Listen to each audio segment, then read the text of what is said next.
My dear students, आज मैं आपको बताने जा रहा हूँ use of unless in place of if.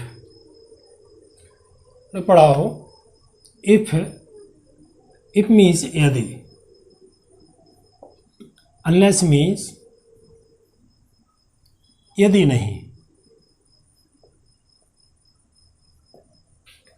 जिस सेंटेंस में इफ का मीन्स यदि है तो कंडीशनल सेंटेंस कहलाते हैं। कंडीशनल सेंटेंस का मीन्स है शर्त सूचक वाक्य। जिसमें इफ का यूज हो या अनलेस का हो, उसमें एक कंडीशन होती है, एक शर्त होती है। जैसे कि if you work hard you will pass. Condition है इफ यू वर्क हार्ड, यदि आप कठिन परिश्रम करोगे तो यू विल पास, आप पास हो जाओगे। एक चीज आप इसमें देखेंगे, हिंदी में मीन्स होगा इसका यदि आप कठिन परिश्रम करोगे तो पास हो जाओगे, करोगे फ्यूचर में। लेकिन इफ वाला सेंटेंस प्रेजेंट इंडेफिनिट में होता है, हिंदी मीन्स होता है उसका गागीगे के अर्थ में, और दूसरा सेंटेंस फ्यूचर इंडेफिनिट होता है। इसके भी इफ के सेंटेंस के 3 टाइप्स हैं। जैसे एक तो ये प्रेजेंट इंडेफिनिट, तो इसमें विल का यूज या शैल का यूज। दूसरा सेंटेंस जैसे if you worked hard you would पास। यदि इफ वाला सेंटेंस पास्ट इंडेफिनिट हो तो इसमें विल का second form past verb use होती है। थर्ड देखिए, if you had worked hard you would have past. अगर ये सेंटेंस पास्ट परफेक्ट में हो तो इसमें वुड हैव का यूज होता है। ये इफ के यूज के 3 प्रकार के सेंटेंस हैं। अब आप देखेंगे कि इस इफ के प्लेस पर हमको अनलेस का यूज करना है। कैसे करेंगे देखना, if you work hard you will pass. If वाले सेंटेंस का इसकी वर्ब का जो रिजल्ट निकले, दूसरे सेंटेंस में इसका रिजल्ट पॉजिटिव होना चाहिए। पॉजिटिव का तात्पर्य है कि कठिन परिश्रम करने वाले को पास होना चाहिए। यदि कठिन परिश्रम करने वाला पास होता है तो वो पॉजिटिव आंसर है, अगर कठिन परिश्रम करने वाला फेल होता है तो वो नेगेटिव आंसर है। अतः इफ का यूज हो या अनलेस का यूज हो, दोनों के यूज में सदैव इस सेंटेंस की वर्ब का रिजल्ट दूसरे सेंटेंस में पॉजिटिव होना चाहिए।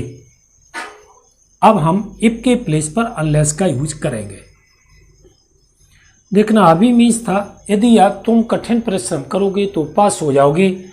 अब अनलेस यू वर्क हार्ड, अब इसका मीन्स हो गया यदि तुम कठिन परिश्रम नहीं करोगे तो पास हो जाओगे। अगर पास लिखेंगे तो नेगेटिव आंसर होगा। लेकिन अनलेस या इफ के यूज में सदैव इसका रिजल्ट इसमें पॉजिटिव हो। अतः यदि कठिन परिश्रम करने वाला पास होता है तो ना करने वाले को फेल होना चाहिए। अर्थात यहाँ इफ की जगह अनलेस का यूज, तो ये सेंटेंस नेगेटिव हो गया। तो इस सेंटेंस को भी हम नेगेटिव बनाएंगे, तभी पॉजिटिव आंसर होगा। यदि तुम कठिन परिश्रम नहीं करोगे तो पास नहीं होगे। ये है इफ के प्लेस पर अनलेस का यूज। दूसरा एग्जाम्पल देखिए, if he invites me I shall attend the party. यदि वह मुझे आमंत्रित करेगा तो मैं पार्टी में उपस्थित होऊंगा, वो नहीं करेगा तो नहीं होऊंगा, वो पॉजिटिव आंसर होगा। तो इफ के प्लेस पर करेंगे अनलेस का यूज। ही अनलेस के साथ भी प्रेजेंट इंडेफिनिट में सब्जेक्ट यदि सिंगुलर सब्जेक्ट है तो वर्ब में एस से जुड़ता है। तो इनवाइट्स का यहाँ इनवाइट्स रहेगा, इनवाइट्स मी। अब नहीं करोगे तो मैं पार्टी में उपस्थित नहीं होऊंगा, तो इसको भी हम नेगेटिव बना देंगे। I shall not attend the party. ये तो हुआ एक एफर्मेटिव सेंटेंस से ये नेगेटिव बन गया। अब यदि इफ वाला सेंटेंस पहले से ही नेगेटिव हो तो हम क्या करेंगे?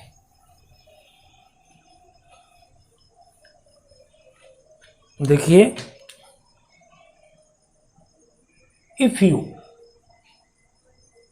Do not work hard you will not pass। पहले से नेगेटिव है, इसका मीन्स है यदि तुम कठिन परिश्रम नहीं करोगे तो पास नहीं होगे। इसका रिजल्ट इसमें पहले से ही पॉजिटिव है, पॉजिटिव होना चाहिए।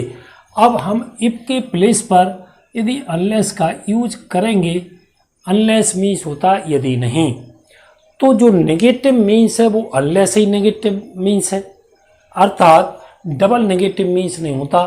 तो इसमें नॉट को हटाएंगे, और नॉट जब हटेगा तो इसको विथ हेल्पिंग वर्ब रिमूव कर देंगे। तो डू नॉट को रिमूव करेंगे तो क्या बन जाएगा? Unless you work hard. अब देखिए, इसका पहले भी मीन्स क्या था? यदि तुम कठिन परिश्रम नहीं करोगे। अभी मीन्स क्या है? यदि तुम कठिन परिश्रम नहीं करोगे, अर्थात मीन्स में कोई चेंजिंग नहीं हुई, इसलिए हम दूसरे सेंटेंस के मीन्स में भी कोई चेंज नहीं करेंगे। तो ए सेम आएगा, यू विल नॉट पास, क्योंकि इसके मीन्स में कोई चेंजिंग नहीं हुई। और देखिए, इफ ही या if Krishna does not sing,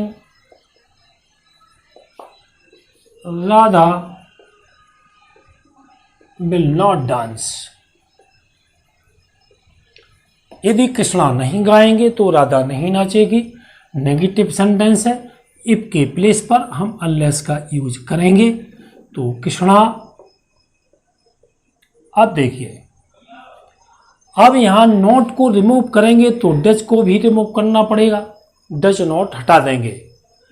अब चूंकि डज के साथ तो हेल्पिंग वर्ब के साथ तो वर्ब में एस नहीं लगता प्रेजेंट इंडेफिनिट में, लेकिन अनलेस के साथ वर्ब में यदि सिंगुलर सब्जेक्ट है तो वर्ब में एस जोड़ते हैं, नहीं तो रॉन्ग माना जाता है। अब इसके मीन्स में कोई चेंजिंग नहीं हुई तो इस सेंटेंस में भी कोई चेंजिंग नहीं होगी। Radha will not dance. तो ये है इफ के प्लेस पर अनलेस का यूज। अब सपोज उसी का हम रिवर्स देखें कि use of if in place of unless. अब अनलेस के प्लेस पर हम इफ का यूज कर देंगे। तो जैसा कि अभी आपने समझा, यदि अच्छी तरह समझा तो उसको हम रिवर्स कर सकते हैं। इसके पहले यदि हमारा ये वीडियो पसंद आए तो लाइक ज़रूर करना, शेयर करना ना भूलना, और हमारे चैनल को सब्सक्राइब जरूर करें ताकि आपको हमारे वीडियो का नोटिफिकेशन मिलता रहे। तो हम देखेंगे use of if in place of unless. अब अनलेस के स्थान पर हम इफ का यूज करेंगे। तो देखिए, unless you invite me I shall not come to your house. यदि आप मुझे आमंत्रित नहीं करेंगे तो मैं आपके घर नहीं आऊंगा। आई शैल नॉट कम।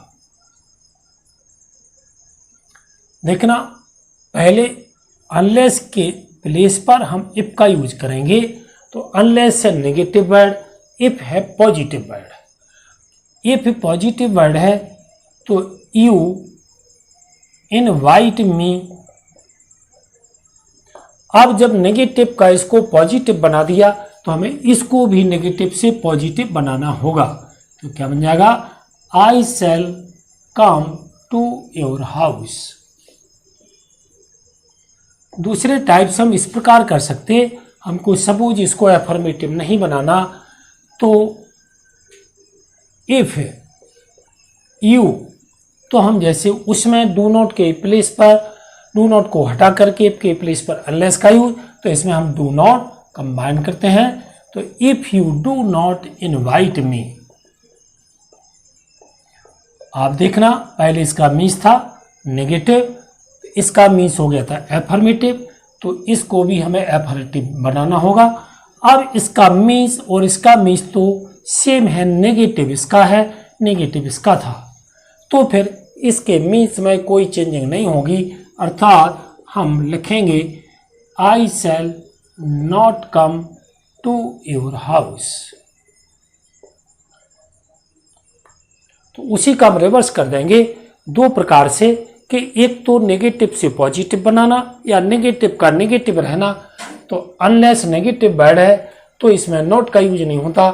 इफ को यदि नेगेटिव मीन्स में बनाना है तो हमें डू नॉट या डज नॉट का यूज करना पड़ेगा। ये है इफ के प्लेस पर अनलेस और अनलेस के प्लेस पर इफ का यूज। और आगे इसी तरह सारे यूज हमारे वीडियो में मिलेंगे। आगे वीडियो में फिर मिलेंगे।